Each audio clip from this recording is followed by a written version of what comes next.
AI is really good. If you think about doing things in steps, 10 steps, okay? Just use the number 10, for example. It could be 5, whatever. 10 steps. AI is really good at the middle steps, but it's not so good at the beginning steps and the end steps. So what does that look like for lawyers? Okay. So take litigation files, step 1 through 2. AI is not good at the critical thinking, like setting the course for the overall file plan. AI will go off the rails. It will latch on to client facts aren't really relevant. Um, so as You'll attorneys, come up with obscure stuff that is just like, oh, this may be you're right. a claim for intentional infliction of emotional distress.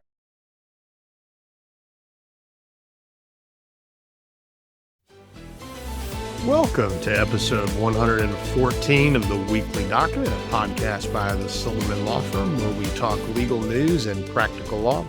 Today is March 20th, 2026. I'm Phil Silverman, owner of the firm and your host, and I'm joined by Chris Hield, who's the firm's supervising attorney.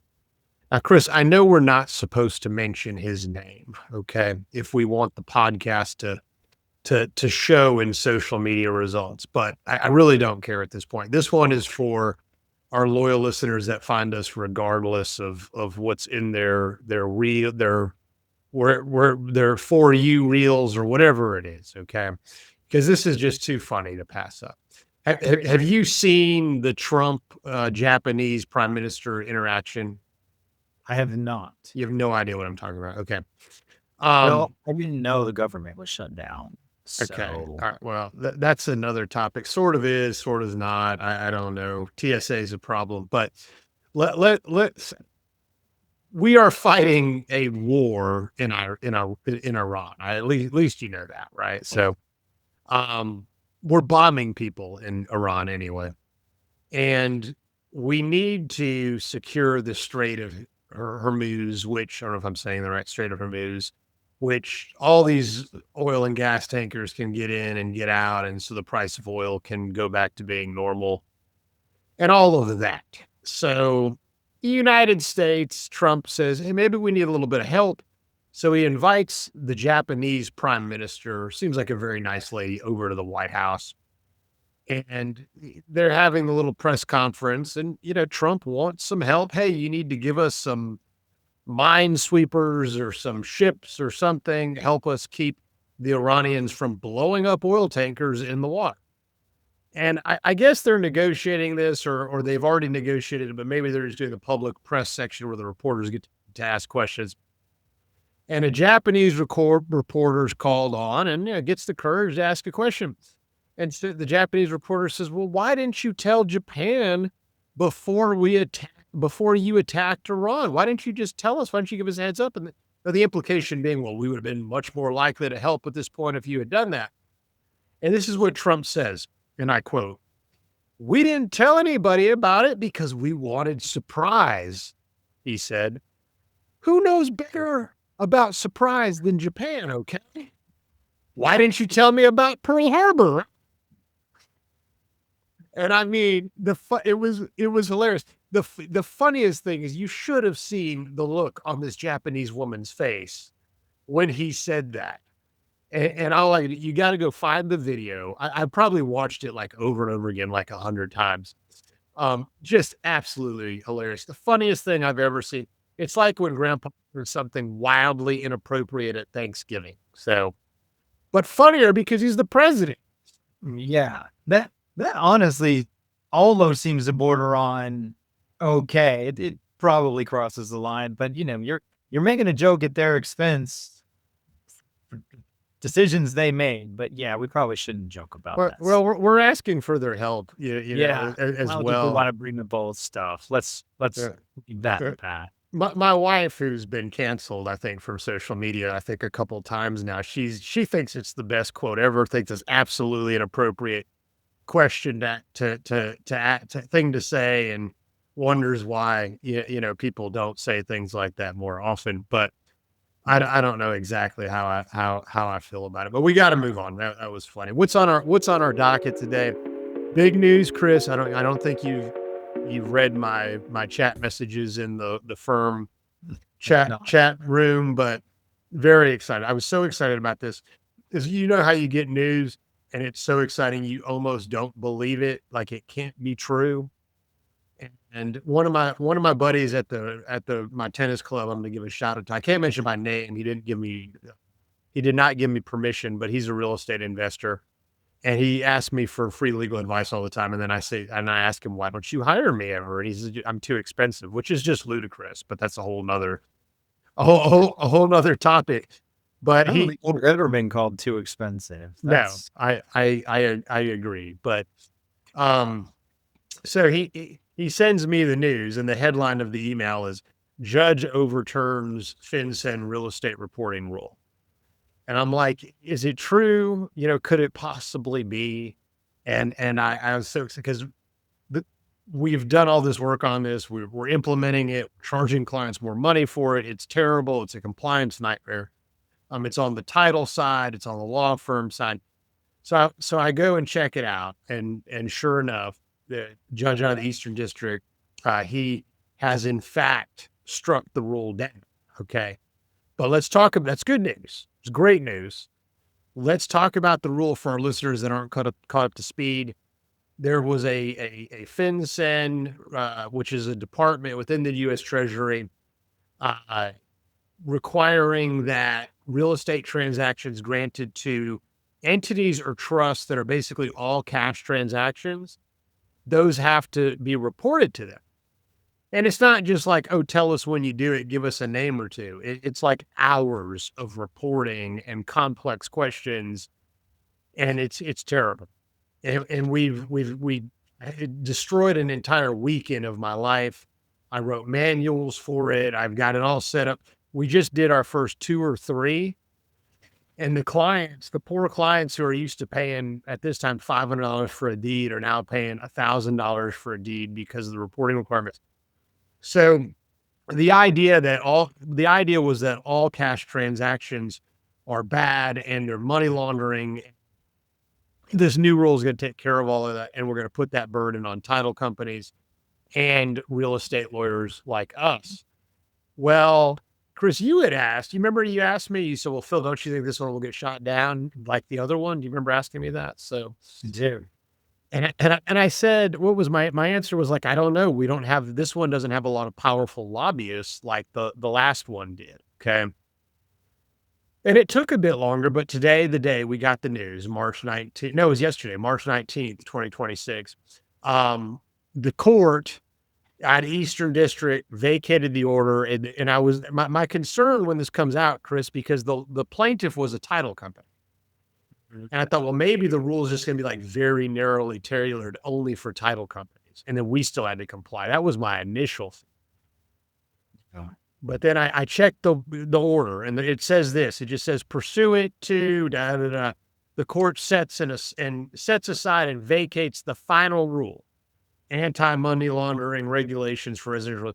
That's it. Just sets it aside. The whole rule gone. So I felt fairly safe. I was ecstatic. And now after this show, Chris, I'll re-update our manuals too. It sounds like you're saying this is Eastern District of something. So it's still got to go to the Circuit Court of Appeals and possibly the Supreme Court, if I'm not mistaken. That's right. It's Eastern District of Texas. So if the Secretary of Treasury appeals it, it will go up to the Fifth Circuit. Good news. The Fifth Circuit is a conservative circuit who generally doesn't like regulation.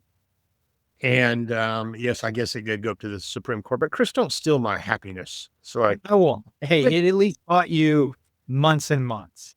There you go.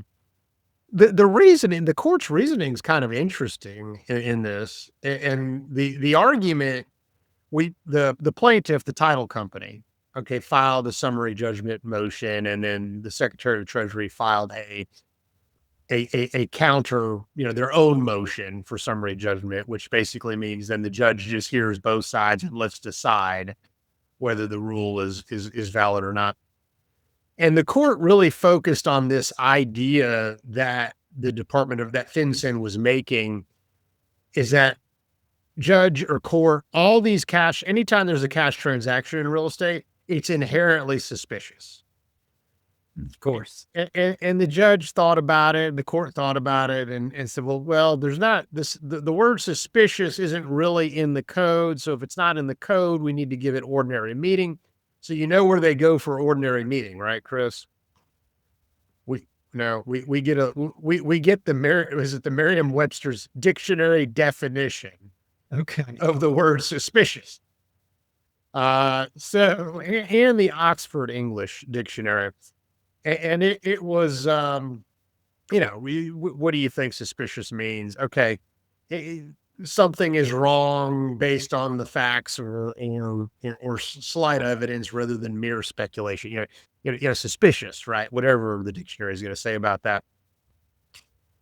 The court thankfully rejects FinCEN's argument. You could just say sus, like right. The kid. Yes, it's very. That was the court's memorandum and opinion. It is all cash real estate transactions are not sus. I love it. FinCEN made the argument that because there were some bad actors involved in all these cash transactions, that therefore all cash transactions are categorically bad. And the court said no, that's absolutely not true. The court highlighted that there are many legitimate reasons for purchasing properties without financing, such as not wanting to pay interest. Imagine that. Someone who has cash may not want to pay interest. Not wanting to borrow, exactly. Wanting to make responsible decisions. Right. And additionally, the court said, by the way, there's nothing suspicious about wanting to hold a property in an LLC. That's a standard practice Very true. To minimize legal risks and for legitimate tax planning purposes. So thank you, Eastern District of Texas. Thank you, title company, whoever funded that lawsuit, little old title agent. I think I don't want to misquote anything, but it's not super material to the case. So I think it was like some little old title agent in Texas. And there was like this heartfelt story about how they started the title agency from scratch, and now they operate in 32. Now, they didn't pull Fidelity on this deal. Okay. Right. They didn't pull, Stewart. They pulled the sympathetic. Well, now, and all these are done in the name of terrorism and money laundering. Do we actually believe that that's what this is targeted at? Or is this just the federal government's ongoing endeavor to eliminate all cash transactions and make sure every transaction under the sun is reported so they can tax it? Yeah. It could be both, right? It could be, let's close the tax gap. That's what Chris is talking about. But I mean, my gut feel, living in a place like Houston, all right, where is it fair to just speak the truth? Like Trump said, hey, why didn't you tell us about Pearl Harbor? Is it fair to say there are probably more terrorists and fentanyl and cartel operations in Houston than, say, in places like Omaha, Nebraska? Would that be a fair statement? Probably. All right. So living in Houston and being a real estate attorney, I can safely say that there's a lot of cash transactions flowing through single family properties that are probably meant to launder money. Okay. So I don't think FinCEN was way far off. I think the happy medium here needs to be, we don't mind reporting, but can it just be a report that doesn't put too much, can you not criminalize our failure to do it right? How about that? Like, could you just give us, instead of like hundreds of thousands of dollars of penalties if we do it wrong and threatening to send me to prison, can it just be like a $5,000 fine and maybe no prison time? And maybe instead of like 112 questions, could it just be 10 questions? Right. I mean, I don't know. We're opening doors that I don't know where they're going to take us. But again, you're trying to stop someone from furthering a criminal enterprise, right? You're talking about money laundering. So the money's already illegal. So you're trying to stop people who already have illegal money from moving it. So, oh, well, this is just the vehicle that they're using. If you take this away, aren't they going to find another one? I mean, isn't that why we have laundry and car washes? And they run Yes. It's like the Italian restaurant on Westheimer that I would eat at with my wife because it was cheap. And my wife thought this is just average Italian food. And we were the only people there. And she was like, it's money laundering. And I was like, yeah, maybe, but the food is average and it's cheap. And they would look at us like, why are these people coming to our restaurant? So we just pay the rent. This is our mechanism of paying. right. Yeah. I think you actually had a better point when we talked about the disclosure of the business entities, who owns every LLC in the United States. And your point was, isn't it only the honest people are going to comply with this? And the dishonest people aren't you just going to go find some crooked attorney in Southwest Houston? I always beat up Southwest Houston. Aren't you going to find some crooked attorney in Southwest Houston that's just not going to report? I mean, if you're a criminal, that works for the cartel anyway. Right. And then the criminals are probably not coming to our firm, Chris, because Chris, do you know anybody more obsessive about regulatory compliance than me? So I don't know, but I don't think so. yeah, I don't think the criminals are coming to us. So the honest attorneys out there. Well, wouldn't the attorneys, just not put their name on it? I mean, couldn't you prepare a deed and no one ever know? They tried to catch you. They tried to catch you. If you did that, then you still fell under the cascade of reporting requirements. But that's my point. They're going to be like, flip it to you under the table, and you didn't get this from me. Right. There's a lot of going to be dishonest attorneys out there doing that, or painting in its best light. A lot of attorneys that are just don't know, and they're not going to change. The solo practitioner that is operating, and he doesn't even have a Westlaw or Lexus account, right? Yeah. When did we do this first one? 3 weeks ago? How many attorneys didn't know for the last 3 weeks? Oh, for sure. No, for sure. We were, and it's been awful, but okay. Good news. Very exciting news. I love it when I get good news, because in my position, generally I only get bad news. So, I do love it when I get good news. All right, we got to move on to our legal question section. Here it is. Here's our legal question. I'm selling a property and need to release a homestead lien. How long do I have to close after I do the release? This came out 6 months. Yeah. No. Wait, what? Yeah, see, you're confused. You were confused. This was a real case. Was a real case. And there was some other attorney that was not a real estate attorney, and he was representing the wife or the spouse of someone had done some criminal activity, and like everybody was chasing the husband, and she's trying to sell Homestead, and all these judgments are against her. And you, like the other attorney, were hyper focused on selling the Homestead. Mm-hmm. And then, okay, now I've got this cash. How long do I have to reinvest the cash into a new new home? I thought you were asking how long I had to sell the Homestead after filing the lien release. No, that is the question. No. Yeah, that is, how long do you have to sell the property after you do the affidavit to release the judgment lien? Because if you have a bunch of judgments on you for credit card or whatever. Well, hey, tell me what the statute said. The statute was changed in the last couple of years, and I thought it said a title company may rely on this for 6 months. It's 90 days. 90 days. Okay. So I don't know if it had been 6 months before. It's now 90 days. Since the law is 2 years old, but maybe a little older than I think it's 2021. I think it's 2020. Okay. Yeah. But yeah, no, you're okay. So you were on the same page, but it was confusing. And yeah, so here does not have a timeline. And I remember that, like, the process used to be different. We used to have a different timeline, and that was the whole thing.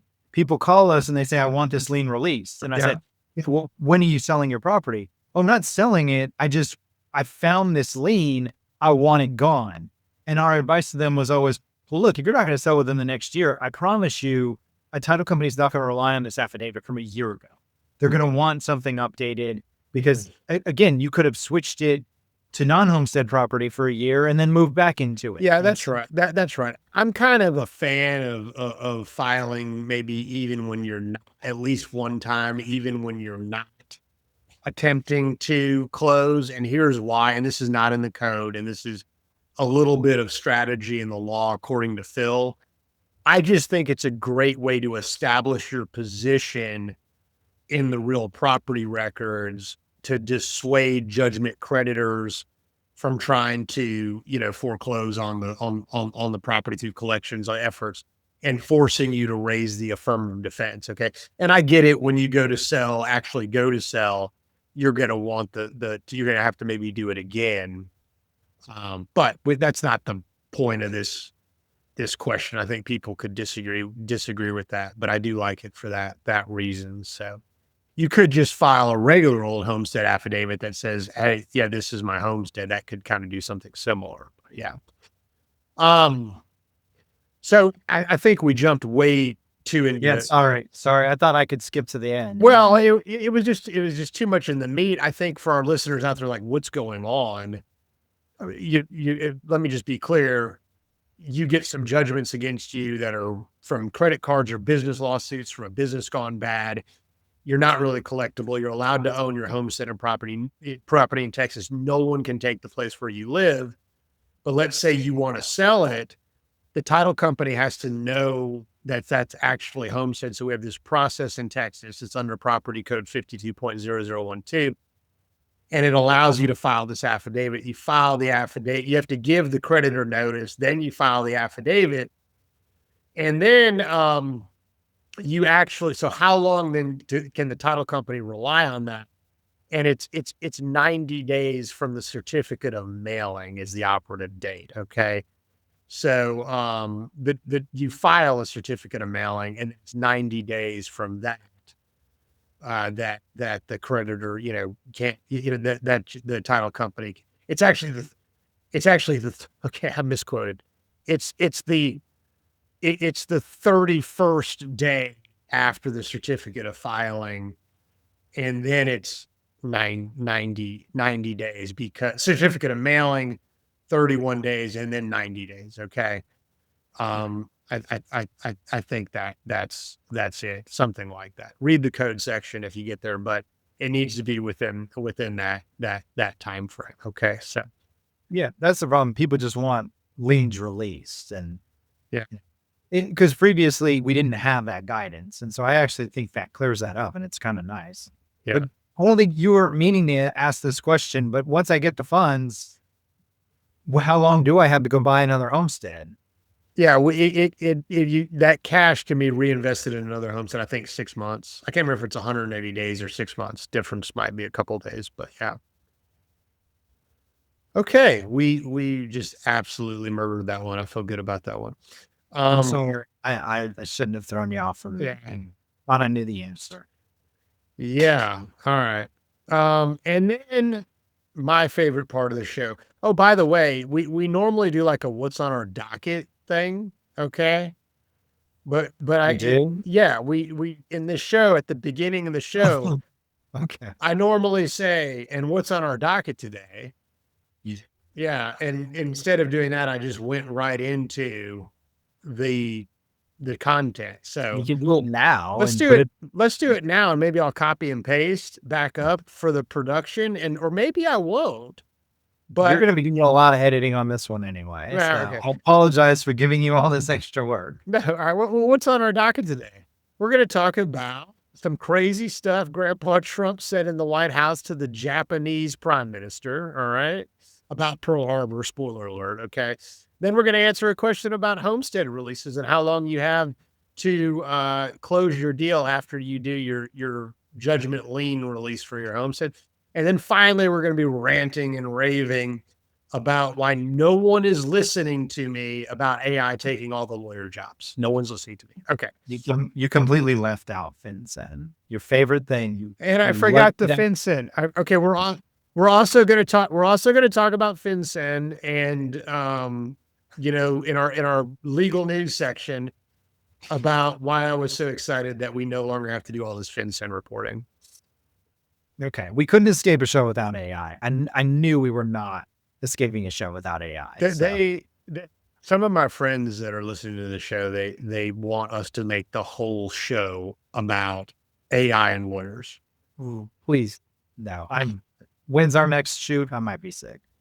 I kid you not, I've gotten many requests about that from listeners. And they're like, the whole show just needs to be how lawyers are using AI or all about AI on the law. That's the whole new podcast. Make So, that your second podcast. And okay. All right. Look, hey, I got to rant. We have to rant and rave. This is the last part of it where I don't even know where we are in this show anymore. Okay. We're just ranting and raving now about not knowing where we are in the show. But this actually is my favorite part of the show. This is something about AI. I am screaming about AI taking lawyers' jobs and why lawyers need to adapt. I feel like I'm John crying out into the wilderness and no one is listening to me.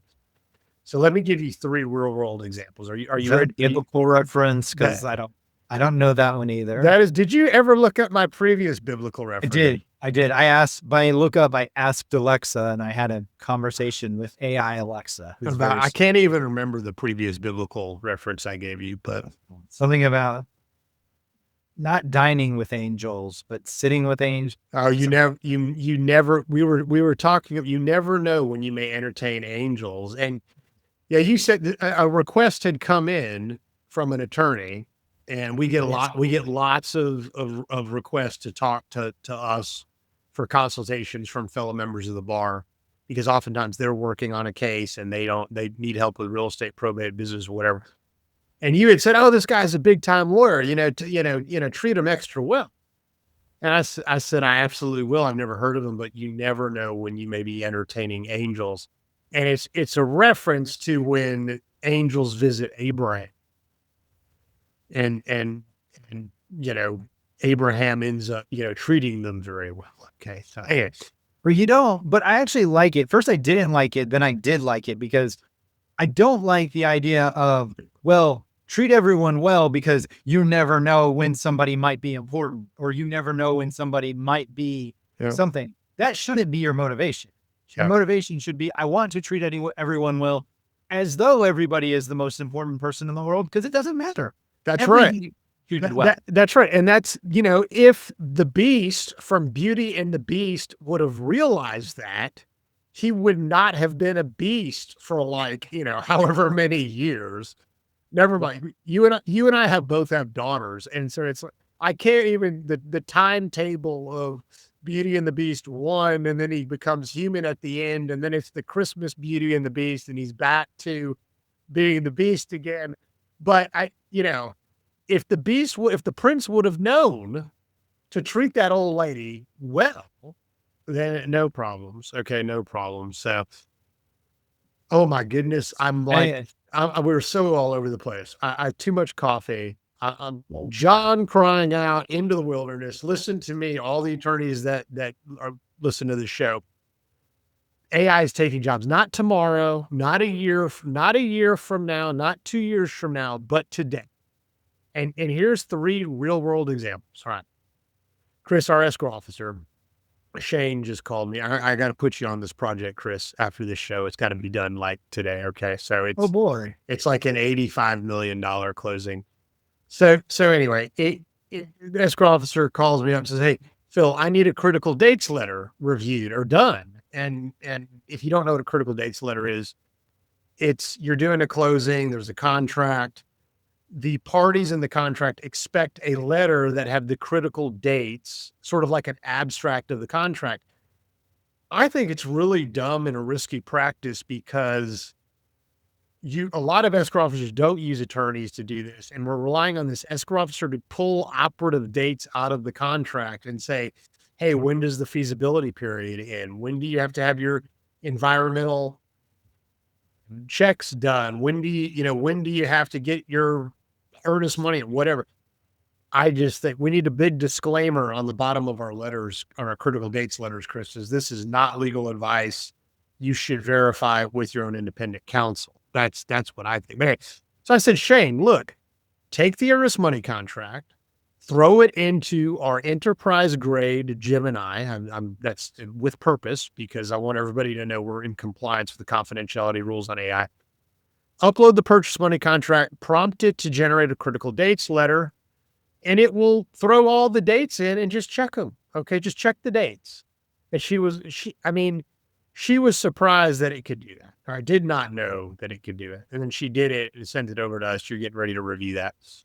Um, all right. So that's just a great real world example. That's something that would have taken, 1 to 2 hours for a lawyer to do or someone to do, prior to AI. So it did that. Great job. Comments, questions about that one, Chris? You like that use? I like it for that, but you still got to go back and verify. Cause like you said, if you are putting your name on that and it's off by a day, cause we know everything in real estate goes down to that last day. Yep. So if you're off by a day and they think they can opt out and they're a day late, you could have just cost them $85 million. Well, and AI is kind of notoriously bad at calculating dates because AI is kind of a predictive thing and not a calculator thing.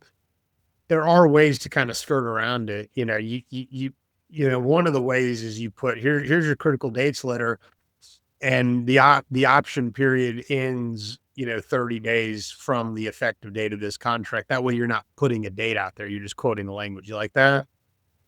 I like that, but the client doesn't want that. No, the client wants to rely on it, but they don't really they don't get to rely on the title company's opinion of when the dates are. Because no. You say that, but well, that's why we have, on your podcasting chair instead of the witness chair. well, that's why we have the disclaimer at the bottom, and I can see a whole lot of lawsuit. Well, the title company told me this. Okay, well, but then what's going to happen is like, well, the title company told both of you. No one objected to it at the time. You were both so you're the fact that you didn't argue about it up until now constituted your agreement of when the actual date was. I don't know. But look, I don't want any part of that argument. Okay, well, we'll try to get the dates right, but I still want my disclaimer down there. Of course, disclaimers are the best. Yes, they don't always work. Okay, here we're number 2, second example. Chris, this one blew my mind, and we're going to talk about this in the firm meeting today. I did a consultation like 5 months ago with a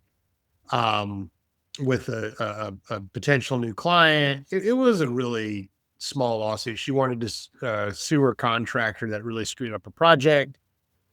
And I was like, quote her the $5,000 retainer, hourly rates and all that. I didn't hear back from her. I was just like, oh, she found another lawyer, decided not to do it. She called me back a couple of days ago. She had actually managed to use ChatGPT to file everything in that case and represent herself pro se and get to a default judgment hearing.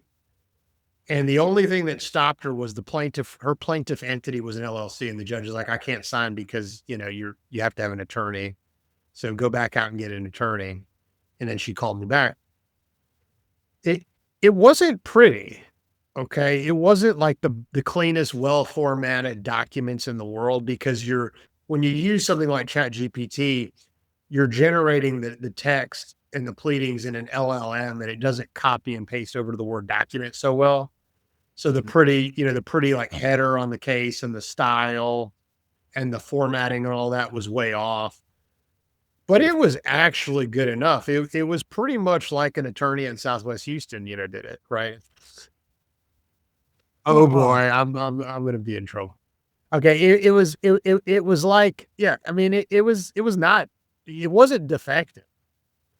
Now she would forget about At the very beginning that she couldn't legally represent an entity.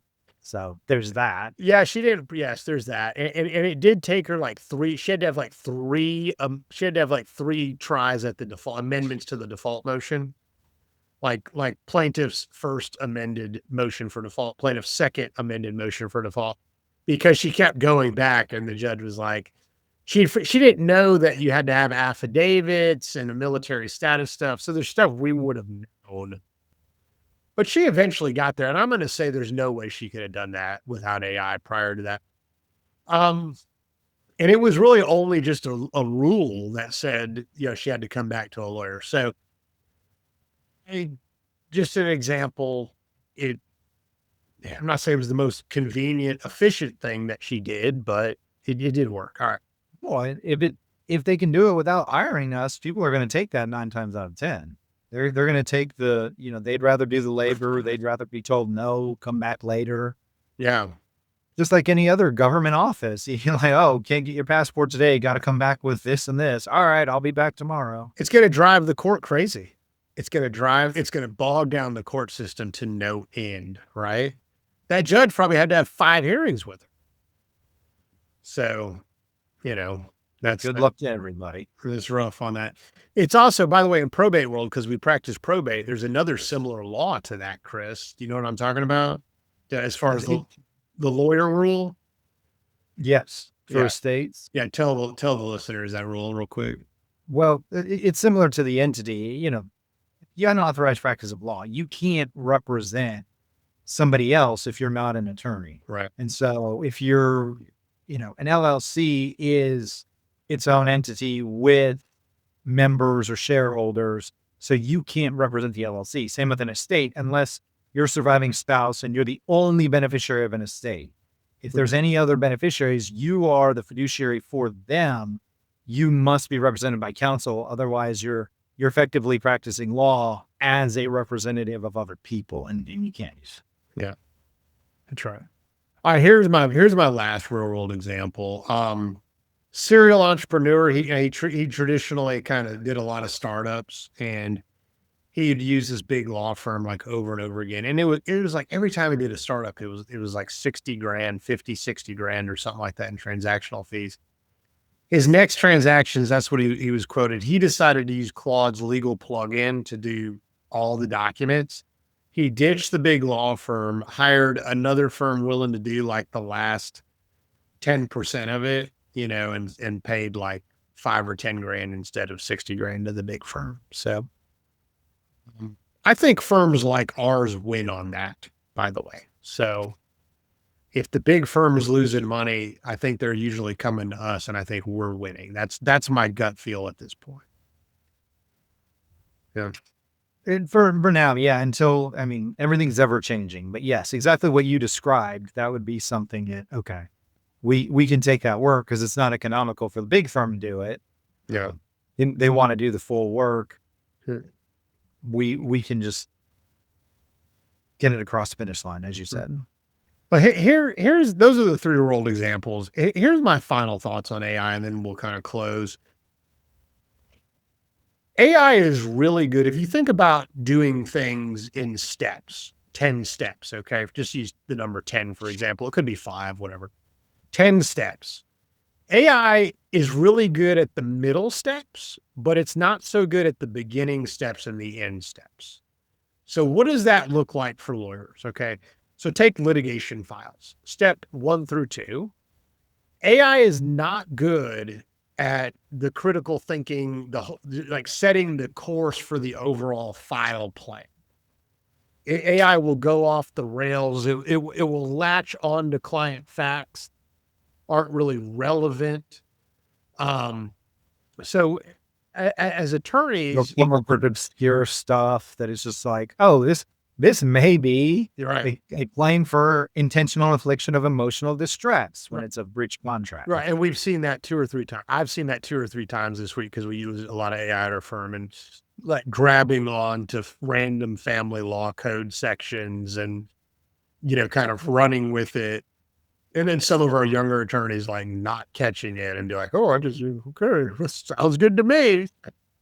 But look, you've got to be, you really, in that initial step when using AI on a litigation file, this could be a transaction file as well. You really need to be good at critical thinking and prompting that thing to do what you want it to do. And in the file plan, that's on you as the attorney, the direction of that file, where you see this thing going. Now, and then steps 3 through 8, using the litigation example, is like the discovery and the motion drafting. AI is really good at that, at generating the documents once it knows what it's doing. And then the last steps, okay, the final steps, AI is not so good. You got to close the thing out. And that's like the hearing and the client-facing stuff and the settlement negotiations. That is all very human. So that is my feedback on AI for the moment, in March of 2026. And that's my story, and I'm sticking with it. We can't send AI to the hearing. No, can't do that. Not yet. But that brings our show to a close. I've been your host, Phil Silverman. Chris Heald has been my co-host today. Like us, follow us, review us wherever you get your podcast. And as a reminder, nothing in the show is to be considered legal advice, and this has all been for entertainment purposes only. If you have a legal question, email us at info@silblawfirm.com. That's info@silblawfirm.com, and tell us you want it publicly answered in the podcast. Everybody have a great rest of your week.